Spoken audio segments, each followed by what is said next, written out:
Jangan sampai kita mengaku beriman tapi ternyata keimanan kita ditolak oleh Allah di hari kemudian.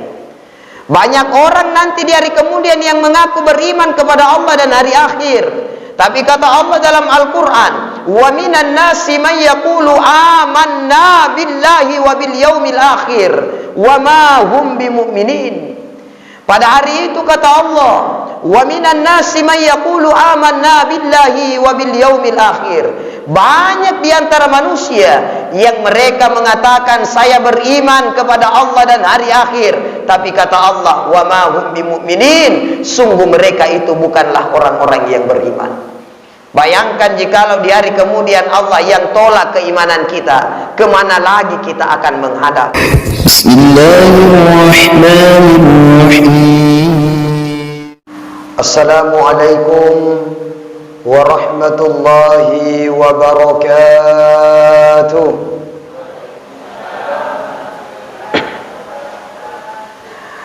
Alhamdulillah, alhamdulillahilladzi anzala as-sakinata fi qulubil mu'minin liyazdadu imanan ma'a imanihim. Ashhadu an la ilaha illallah wahdahu la syarika lah wa ashhadu anna Muhammadan abduhu wa rasul. Allahumma salli ala sayyidina wa maulana Muhammad wa ala alihi wa ashabihi ajma'in. Amma ba'd. Bapak Ibu hadirin wal hadirat, sidang jamaah taruh yang insyaallah dirahmati dan dimuliakan Allah Subhanahu wa taala. Alhamdulillahirabbil alamin. Kita bersyukur kepada Allah Subhanahu wa taala, kesempatan malam hari ini kita masih diberikan kesehatan, kekuatan, nikmat oleh Allah Subhanahu wa taala. Alhamdulillah, dengan kekuatan iman yang ada dalam diri kita, segala ibadah seberat apapun itu akan terasa ringan bagi kita untuk melaksanakannya. Makanya yang penting kita jaga di dalam hidup ini bagaimana kita menjaga iman. Semakin baik imannya seseorang, insya Allah akan semakin baik ibadahnya kepada Allah Subhanahu wa ta'ala. Tapi semakin berkurang dan semakin rendah imannya, maka akan semakin malas bagi mereka untuk beribadah kepada Allah Ta'ala. Sehingga banyak orang yang mengibaratkan bahwa iman ini ibarat uang. Ketika kita punya uang yang banyak, lalu kemudian kita berangkat ke pasar untuk belanja, maka semahal apapun barang mampu untuk kita beli. Tapi ketika uang kita sedikit, maka semurah apapun itu barang, maka terkadang sulit bagi kita untuk membelinya karena uang kita hanya sedikit. Begitulah dengan iman seseorang. Semakin tinggi kualitas imannya, semakin baik keimanannya kepada Allah, maka seberat apapun ibadah akan terasa ringan bagi mereka untuk melaksanakannya. Karena apa? Adalah panggilan iman. Tapi ketika imannya rendah, ketika imannya berkurang, bahkan hilang keimanan dalam dirinya, maka jangankan yang berat, jangankan yang sunnah, yang wajib saja terkadang mereka lalaikan. Jangankan ibadah puasa, ibadah sholat saja terkadang mereka lalai untuk melaksanakannya. Maka yang penting untuk kita jaga, bagaimana menjaga iman yang ada dalam hati kita masing-masing.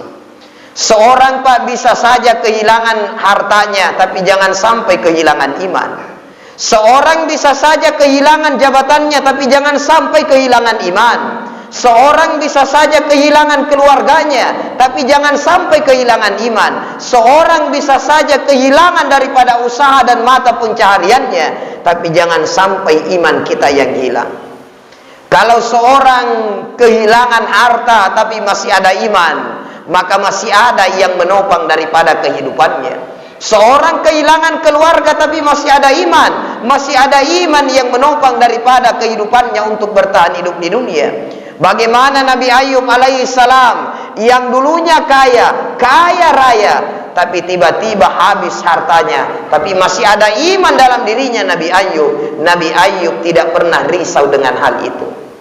Bahkan ketika iblis datang menggoda, wahai Ayub, berhentilah engkau bersujud kepada Tuhanmu, berhentilah engkau bersujud kepada Allah, sebab sekarang hartamu sudah Allah ambil semua. Artinya Tuhanmu tidak lagi sayang kepadamu.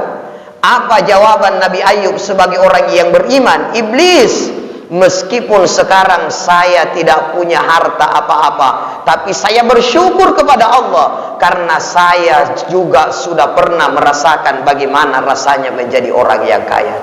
Coba jawaban bagi orang-orang yang beriman. Ketika mereka kehilangan hartanya, maka mereka tetap tawakal kepada Allah Subhanahu wa ta'ala. Ketika kehilangan jabatannya, mereka tetap tawakal kepada Allah. Syukur-syukur sudah pernah menduduki jabatan itu. Mungkin banyak di antara saudara kita yang ingin menduduki jabatan itu, meski hanya beberapa saat, tapi tidak diberikan rezeki dan amanah oleh Allah Subhanahu wa ta'ala. Maka bagi orang yang beriman, kehilangan apapun di dalam dirinya, maka ada Allah Subhanahu wa ta'ala sebagai tempat bagi mereka untuk bersandar. Apakah kita ini sudah termasuk ke dalam golongan orang-orang yang beriman, yang sandarkan segalanya kepada Allah? Jangan sampai kita mengaku beriman, tapi ternyata keimanan kita ditolak oleh Allah di hari kemudian. Banyak orang nanti di hari kemudian yang mengaku beriman kepada Allah dan hari akhir, tapi kata Allah dalam Al-Quran, wa minan nasi man yaqulu amanna billahi wa bil yaumil akhir wa ma hum bimu'minin. Pada hari itu kata Allah, wa minan nasi man yaqulu amanna billahi wa bil yaumil akhir. Banyak di antara manusia yang mereka mengatakan saya beriman kepada Allah dan hari akhir, tapi kata Allah, wa ma hum bimu'minin, sungguh mereka itu bukanlah orang-orang yang beriman. Bayangkan jikalau di hari kemudian Allah yang tolak keimanan kita, kemana lagi kita akan menghadap? Kalau di dunia ini kita melamar kerja dan orang menolak daripada lamaran kita, mungkin kita masih bisa berpindah tempat untuk mencari pekerjaan yang lebih baik. Tapi di hari kemudian, di saat Allah tolak keimanan kita, kemana lagi kita akan minta pertolongan untuk mendapatkan perlindungan? Makanya perbaiki diri, Pak. Iman itu bukan hanya diucapkan di lisan. Makanya kita sudah mengucapkan 2 kalimat syahadat sebagai pembuktian bahwa kita adalah orang muslim. Asyhadu an la ilaha illallah wa asyhadu anna Muhammadar Rasulullah. Ini sudah keluar dari lisan kita. Asyhadu an la ilaha illallah. Saya bersaksi bahwa tiada Tuhan yang berhak disembah illallah kecuali Allah Subhanahu wa ta'ala. Lalu kemudian setelah kita ucapkan ini, apakah masuk ke dalam hati kita dan kita buktikan di dalam perbuatan? Iman itu diucapkan dengan lisan, dibenarkan dengan hati, dan dibuktikan di dalam perbuatan kita. Kalau kita hanya mengaku beriman kepada Allah, tapi tidak ada kecintaan dalam hati kita kepada Allah, maka iman itu tidak sampai di hati. Ketika kita hanya mengatakan beriman kepada Allah, tapi melanggar daripada aturan-aturan Allah, maka iman itu tidak dibuktikan dengan perbuatan. Sementara iman itu diucapkan dengan hati, diucapkan dengan lisan, dibenarkan dengan hati, dan dibuktikan di dalam perbuatan kita. Siapa orang yang beriman yang digambarkan dalam Al-Quran? Innamal mu'minuna alladhina idza dzukirallahu wajilat qulubuhum wa idza tuliyat alaihim ayatuhu zadatuhum imana wa ala rabbihim yatawakkalun. Orang yang beriman itu ketika mereka diperdengarkan ayat-ayat Allah, ketika mereka diperlihatkan kebesaran-kebesaran Allah, zadathum imana, maka keimanan mereka bertambah. Hati mereka bergetar dan imannya bertambah. Coba jemaah sekalian, kita ketika mendengarkan ayat-ayat Allah, ketika mendengarkan nasihat-nasihat tentang Allah, ketika kita mendengarkan nasihat-nasihat agama, adakah bergetar hati kita? Adakah iman kita bertambah ketika kita dengarkan suara panggilan Allah di masjid, mendengarkan ayat-ayat suci Al-Quran? Adakah hati kita bergetar dan menambah keimanan kita kepada Allah? Atau apakah kita ketika mendengarkan ayat-ayat Allah, hati kita biasa-biasa saja dan tidak ada tambahan iman dalam diri kita? Makanya kita sendiri yang ukur diri kita. Apakah kita sudah termasuk ke dalam golongan orang yang beriman? Orang yang beriman itu wa ala rabbihim yatawakkalun. Kepada Allah Subhanahu wa taala mereka bertawakal. Artinya orang yang beriman itu serahkan segala hidup dan matinya hanya kepada Allah. Makanya dalam doa iftitah itu sering kita baca, inna sholati wa nusuki wa mahyaya wa mamati lillahi rabbil alamin. Sesungguhnya solatku, ibadahku, hidup matiku lillahi rabbil alamin. Kita serahkan segalanya kepada Allah Subhanahu wa taala. Makanya sebelum solat kita terkadang membaca ilahi anta maqsudi wa ridhaka maqlubi. Kita ini sholat semata-mata hanya karena ingin mendapatkan ridho dari Allah Subhanahu wa taala. Bukan karena apa-apa, bukan karena makhluk, tapi semata-mata mengharapkan keridhaan Allah Subhanahu wa taala. Maka perbaiki iman tapa. Ya ko engkamu imadece tepetai lalengatita insyaallah segala masalah di dalam hidup ini seberat apapun itu, maka insyaallah akan ada jalan keluar bagi kita. Karena apa? Tempat kita bersandar hanya kepada Allah. Makanya Bapak Ibu, kalau punya masalah, sampaikan masalah itu sama Allah.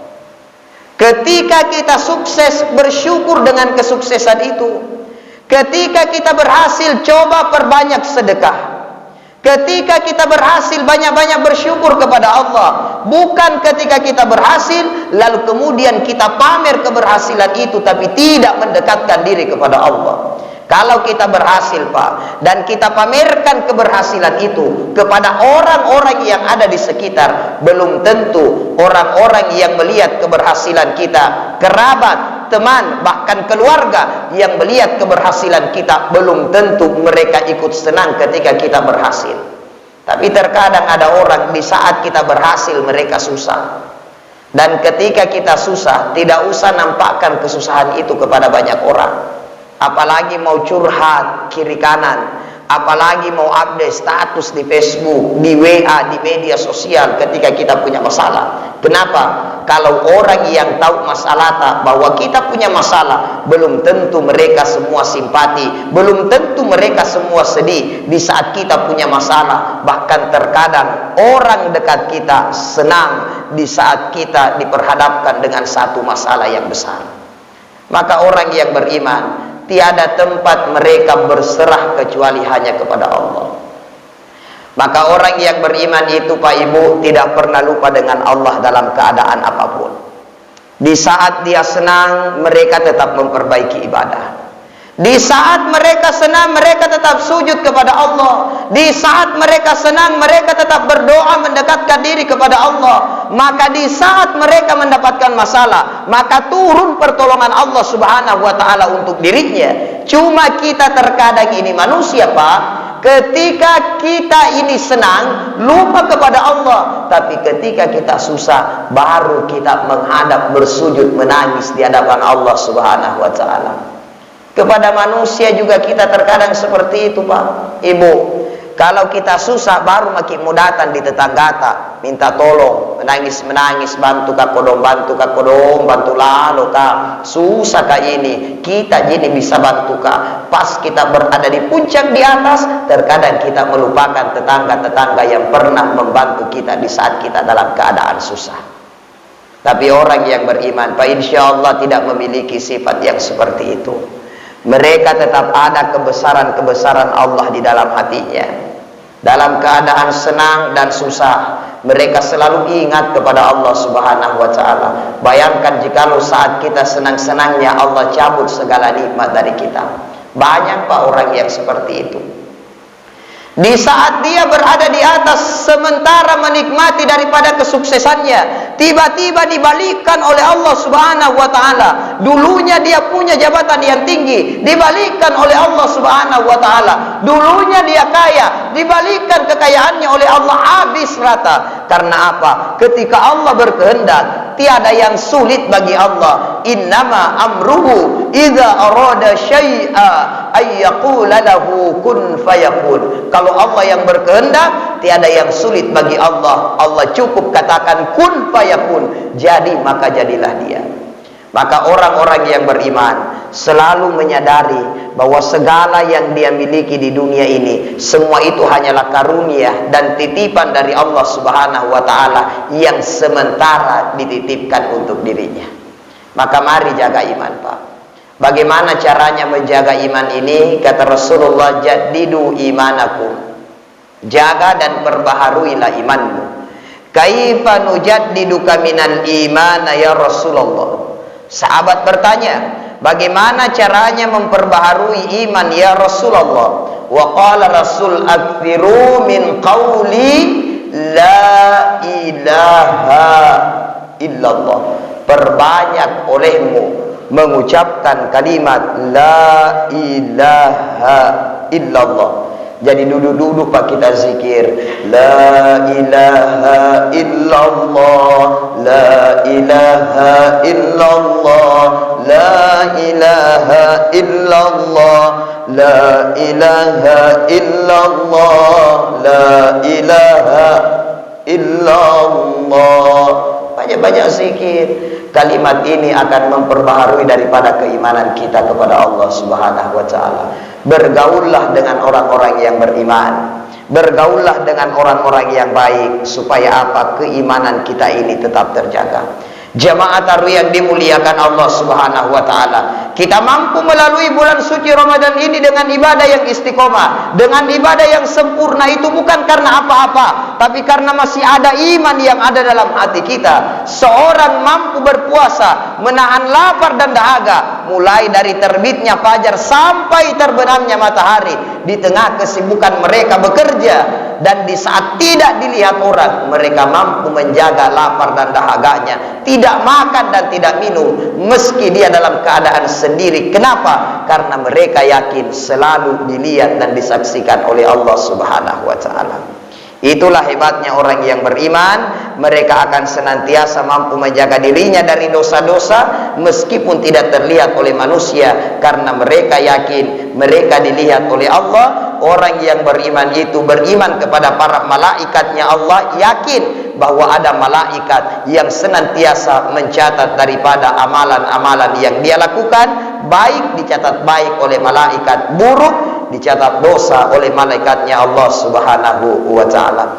Jamaah taruh yang dimuliakan Allah, yang terakhir, mari masing-masing kita selalu berusaha menjaga keimanan ini dengan baik, keimanan yang sempurna dalam diri pribadi kita masing-masing. Mudah-mudahan dengan iman yang baik akan mengantarkan kita menjadi manusia-manusia yang diridhoi oleh Allah Subhanahu wa taala. Yang kita cari di dunia adalah keridhaan Allah, supaya apa? Kelak di hari kemudian Allah pun ridho dengan kita. Kalau Allah ridho dengan kita, insya Allah Allah akan siapkan tempat yang terbaik untuk diri kita nanti di hari kemudian. Demikian yang sempat sebagian kesempatan malam hari ini. Lebih kurangnya mohon dimaafkan. Yang benar dari Allah, yang salah dari diri pribadi saya sendiri dengan segala keterbatasan ilmu yang saya miliki sebagai manusia miskin iman, ilmu dan amal. Wallahul muwaffiq ila aqwamit thoriq. Assalamualaikum warahmatullahi wabarakatuh.